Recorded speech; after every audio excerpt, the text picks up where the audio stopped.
Vivaldi Catering բազմազան փաթեթներից առաջատար ընտրությունը, փաթեթ ընտանեկան 5-ից 6 անձի համար, ընդամենը $150 plus tax, ընտանեկան և մեծ հավաքույթների համար հատուկ փաթեթ 10-ից 12 անձի համար, ընդամենը $300 plus tax, Vivaldi Lunch փաթեթ 10-ից 12 անձի համար, ընդամենը $150 plus tax, ընտրեք ձեր ճաշակին համապատասխան կոմբոն, Vivaldi Catering, համի, որակի և առատության առաջատարը։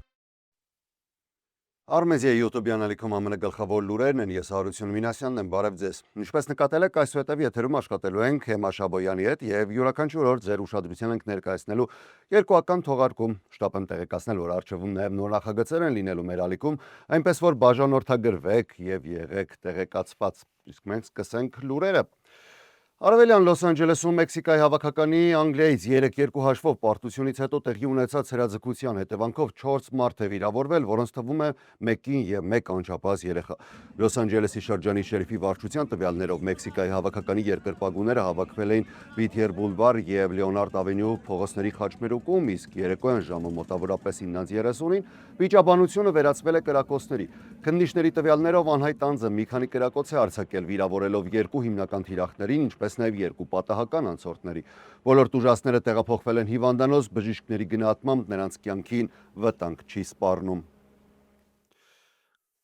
Կալիֆորնիայի Նյուփորտ Բիչ քաղաքում անկախության օրվա տոնակատարությունները վերածվել են զանգվածային անկարգությունների, որոնց հետևանքով 400-ից ավելի մարդ է ձերբակալվել, իսկ իրավիճակը վերահսկելու համար ներգրավված են եղել 17 տարբեր իրավապահ մարմիններ։ Տեսանյութերում երևում է, թե ինչպես են հարյուրավոր մարդիկ հավաքվել Վեստ Բալբոա բուլվարի ավտոկայանատեղիում, ոմանք մասնակցել են զանգվածային ծեծկռտուքների, մյուսները վնասել են գույք, թալանել մի շարք բիզնեսներ։ Իրավապահների խոսքով հավաքվածները փակել են ճանապարհներ, խոչընդոտել են ոստիկանների և շտապօգնության խմբերի աշխատանքը, ինչպես նաև մարդկանց ուղղությամբ նետել են հրավառության արկեր, պայթուցիկ այլ միջոցներ և տարբեր առարկաներ։ Միջադեպի ընթացքում մեկ ոստիկան է վիրավորվել հրավառության արկից, սակայն բուժօգնություն ստանալուց հետո դուրս է գրվել հիվանդանոցից։ Քաղաքապետարանի տվյալներով ձերբակալություններից մոտ 200-ը վերաբերում են այն անձանց, ովքեր հրաժարվել են ենթարկվել տարածքը լքելու օրինական պահանջին։ Մյուսները ձերբակալվել են բռնության, անկարգություններ հրահրելու և հանրային անվտանգությանը սպառնացող գործողությունների համար։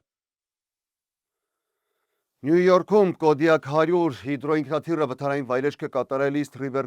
վրա միջադեպը տեսանկարահանվել է անգամ ինքնաթիռի սրահից։ Տեսանյութում երևում է, թե ինչպես է ինքնաթիռը մեծ ուժով բախվում ալեկոծ ջրին, սրահում լսվում են ուղևորների ճիչերը, իսկ օդանավը մի քանի անգամ ուժգին ցնցվում է ալիքների վրա, մինչև վերջնականապես կանգ է առնում։ Ինքնաթիռում եղել է 8 մարդ։ Դեպքի վայր ժամանած Նյու Յորքի հրշեջ ծառայության փրկարար խմբերը բոլորին անվտանգ դուրս են բերել օդանավից։ 2 մարդ ստացել է թեթև վնասվածք։ Նախնական տվյալներով կոշտ վայրեջքի հետևանքով վնասվել է ինքնաթիռի թևի հենակներից մեկը, ինչի պատճառով օդանավը massամբ սուզվել է ջրի մեջ։ Ինքնաթիռը հետագայում քարշակով տեղափոխվել է նավահանգիստ։ Դեպքի պատճառները քննվում են Միացյալ Նահանգների Դաշնային ավիացիոն վարչության FAA-ի կողմից։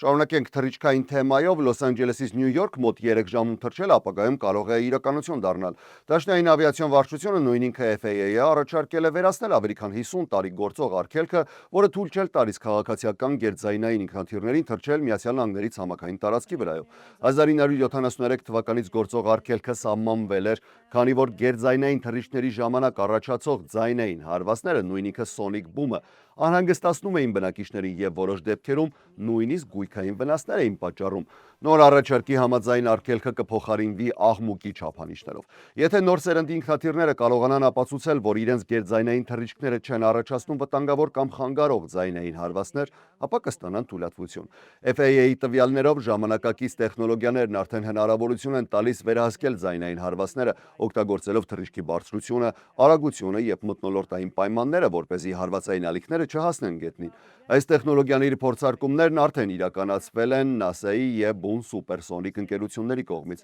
Բուն Սուպերսոնիկը մշակում է գերձայնային ինքնաթիռ, որը նախատեսված է 60-ից 80 ուղևորի համար։ Ընկերությունը հայտարարել է, որ արդեն նախնական պատվերներ ունի United Airlines-ից, American Airlines-ից և Japan Airlines-ից,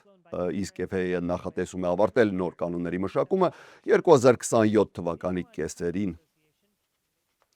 Նախագահ Դոնալդ Թրամփը Սպիտակ տան օվալաձև աշխատասենյակից խորհրդանշական կերպով ազդարարել է Նյու Յորքի ֆոնդային բուրսայի և Նասդակի առևտրային օրվա մեկնարկը։ Միջոցառումը նվիրված էր նաև Trump Accounts ներդրումային ծրագրի մեկնարկին, որի նպատակն է ամերիկացի երեխաների համար ստեղծել ներդրումային հաշիվներ, որտեղ կառավարության կողմից կփոխանցվի հազարական դոլարի մեկնարկային գումար, իսկ հետագայում դրանք կկարողանան համալրվել նաև մասնավոր նվիրատվություններով։ Նախագահի խոսքով արդեն ավելի քան 500,000 ամերիկացի նորածինների հաշվեհամարներին փոխանցվել է կառավարության կողմից նախատեսված $1,000 մեկնարկային ներդրումը,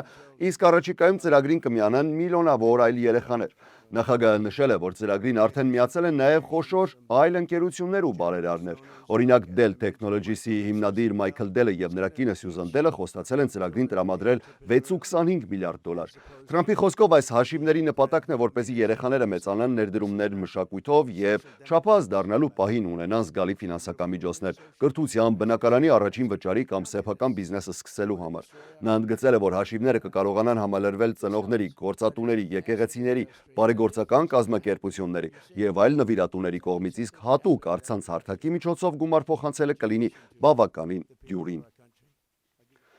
Խորհրդանշական միջոցառմանը զուգահեռ նախագահ Դոնալդ Թրամփը անդրադարձել է արտաքին քաղաքականությանը։ Նա հայտարարել է, որ վերջին հեռախոսազրույցներից հետո համոզված է, որ Ռուսաստանի նախագահ Վլադիմիր Պուտինը ցանկանում է ավարտել Ուկրաինայի պատերազմը։ Թրամփի խոսքով նույն ցանկություն ունի նաև Ուկրաինայի նախագահ Վոլոդիմիր Զելենսկին, և այժմ շարունակվում են բանակցությունները, որոնք նրա գնահատմամբ ավելի առաջ են գնացել, քան շատերը կարծում են։ Նա նշել է, որ առաջիկայում ՆԱՏՕ-ի շրջանակում նույնպես կքննարկվեն պատերազմի դադարեցման հնարավորությունները, վստահություն հայտնելով, որ հակամարտությունը հնարավոր կլինի ավարտել։ Թրամփը պատերազմի մարդկային կորուստները բնութագրել է սարսափելի, նշելով, որ վերջին ամիսներին զոհերի թիվը հասել է տասնյակ հազարների, իսկ ժամանակակից անօդաչու սարքերը պատերազմի բնույթը ամբողջությամբ փոխել են։ Անդրադառնալով Իրանին, Թրամփը կրկին հայտարարել է, որ Միացյալ Նահանգների գլխավոր նպատակը մնում է կանխել Իրանի միջուկային զենք ունենալը։ Նրա խոսքով, եթե բանակցությունները հաջողվեն, հնարավոր կլինի հասնել համաձայնության, հակառակ դեպքում Վաշինգտոնը պատրաստ է ավարտին հասցնել իր գործողությունները։ Նախագահ Թրամփը հավելել է, որ նախընտրում է դիվանագիտական լուծումը, քանի որ չի ցանկանում, որ Իրանի ժողովուրդը տուժի նոր ռազմական գործողություններից։ Տեղափոխվենք Թեհրան, հազարավոր իրանցիներ կիրակի օրը հավաքվել էին մայրաքաղաքում վերջին հրաժեշտը տալու Իրանի սպանված գերագույն առաջնորդ Այաթոլլահ Ալի Խամենեիին։ ՍՔՕ արարողությանը ներկա էին Խամենեիի 3 որդիներից երկուսը՝ Մուստաֆան և Մասուդ Խամենեին, սակայն նոր գերագույն առաջնորդ Մոջթաբա Խամենեին հանրության առջև չի հայտնվել։ Պետական հեռուստատեսության ցուցադրած կադրերում երևում է, թե ինչպես է Մուստաֆան և Մասուդը աղոթում Թեհրանի Իմամ Խոմեյնիի մեծ մզկիթում, որտեղ դրված էին Խամենեիի և նրա ընտանիքի անդամների դագաղները։ Հիշեցնեմ, որ Խամենեին և նրա ընտանիքի մի քանի անդամներ զոհվել էին Միացյալ Նահանգների և Իսրայելի հարվածների հետևանքով, որոնք մեկնարկել էին փետրվարի 28-ին։ Իրանի իշխանությունները կազմակերպել են մեկ շաբաթ տևողությամբ ՍՔՕ արարողություններ, որից հետո Խամենեիի աճյունը կտեղափոխվի նաև Իրաքի սրբավայրեր։ Մոջթաբա Խամենեին մինչև այժմ հանրության առջև չի երևացել, կա վարկած, որ նա հարձակման ժամանակ ծանր վնասվածքներ է ստացել։ Հաղորդվում է, որ նրա դեմքն է վնասվել, ինչպես նաև նա լուրջ վնասվածքներ ունի 1 կամ 2 ոտքերի շրջանում։ Միաժամանակ գործող հրադադարի պայմաններում Իրանի իշխանությունները նշել են, որ Վաշինգտոնի հետ ձեռք բերված ժամանակավոր համաձայնագիրը կարող է երկրին ապահովել զգալի տնտեսական օգուտներ, ներառյալ արտերկրում սառեցված ակտիվների հասանելիությունը և որոշ ֆինանսական պատժամիջոցների մեղմացումը։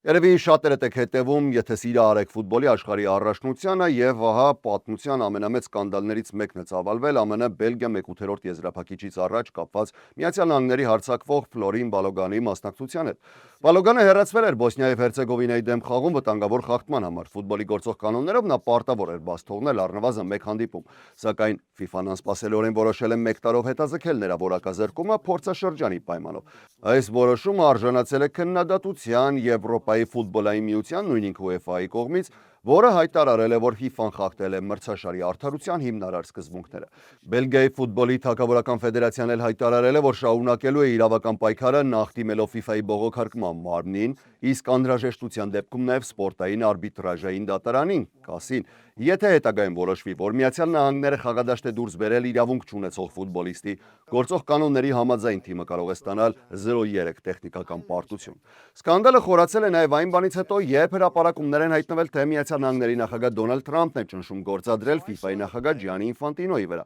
Նախագահ Թրամփն այսօր հաստատել է, որ անձամբ խնդրել է վերանայել Բալոգանի ստացած կարմիր քարտը։ Թրամփի խոսքով ինքը չի կարծում, որ Բալոգանը կանոնների խախտում է կատարել։ Ես խնդրեցի վերանայել որոշումը, որովհետև չէի կարծում, որ դա խախտում էր, կարծում եմ պարզապես երկու մարզիկներ բախվել էին ու խճճվել, ասել է նա։ Նրա խոսքով, եթե Բալոգանին թույլ չտային խաղալ, դա մեծ հարված կլիներ աշխարհի առաջնության հեղինակությանը։ Նախագահը շեշտել է, որ ինքը չի հրահանգել FIFA-ին, թե ինչ որոշում կայացնեն։ Ես նրան չասացի ինչ անել, ես չեմ կարող նրան ասել, թե ինչ որոշում ընդունեն։ Կարծում եմ որոշումը կայացրել է հանձնաժողովը, ասել է նա։ Վերջում հավելել է, որ աշխարհի առաջնությունում պետք է խաղան բոլոր ուժեղագույն ֆուտբոլիստները։ Նյու Յորքի Քոնի Այլանդում անցկացված հայտնի Nathan's Famous Hot Dog ուտելու միջազգային մրցույթում հաղթող է դարձել կրկին ու կրկին անգամ ամերիկացի Ջոյ Չեստնաթը։ 42-ամյա Չեստնաթը 10 րոպեում կերել է 66 hot dog եւ 18-րդ անգամ նվաճել է մրցաշարի գլխավոր մրցանակը Master Bell գոտին։ Երկրորդ տեղը զբաղեցրել է Պատրիկ Բերտոլետին, որը հասցրել է ուտել 50 hot dog։ Չեսնատին չի աջողվել սակայն գերազանցել սեփական 2021 թվականի ռեկորդը, երբ նույն ժամանակահատվածում կերել էր 76 hot dog։ Կանանց պայքարում եւս մեկ անգամ հաղթող է ճանաչվել 40-ամյա Միկի Սուդոն։ Նա 10 րոպեում կերել է 38.75 hot dog եւ 12-րդ անգամ նվաճել կանանց մրցաշարի հաղթողի տիտղոսը։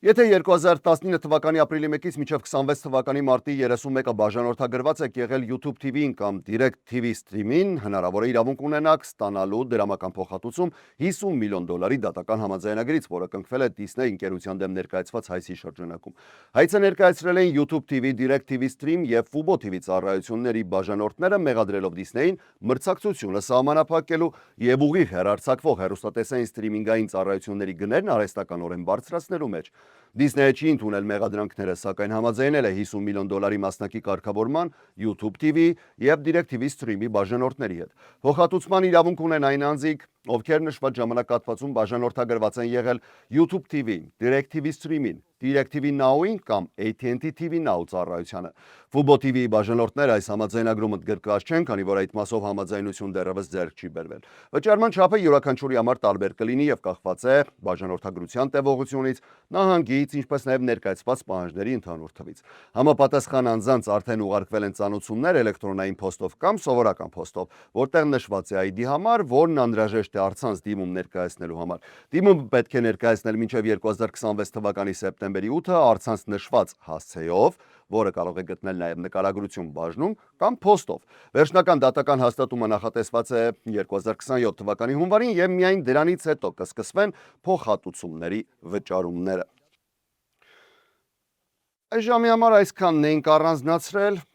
Միայն վերջում շնորհակալություն հայտնենք մեր գործընկերներին, Vivaldi Catering-ին, Cosmopolis ռեստորանին, Կոզանյան Meat and Liquor եւ Կոզանյան Family Market-ներին, ինչպես նաեւ Gary's Mom's Bakery-ին։ Եթե ձեր առաջիկա միջոցառման կազմակերպումը վստահեք Vivaldi Catering-ին եւ պատվերի ընթացքում նշեք, որ նրանց մասին տեղեկացել եք մեր, այսինքն Armedia-ի միջոցով, ձեզ սպասվում է հաճելի անակնկալ։ Ինչպես նշեցի, այս ժամի համար այսքանը, մեր հաջորդ թողարկմանը արդեն սպասեք Էմմա Շաբոյանին, ես Հարություն Մինասյանն եմ, շնորհակալ եմ ուշադրության համար։ Ամենակարևորը, առողջ եւ խաղաղ եղեք։ Ցտեսություն։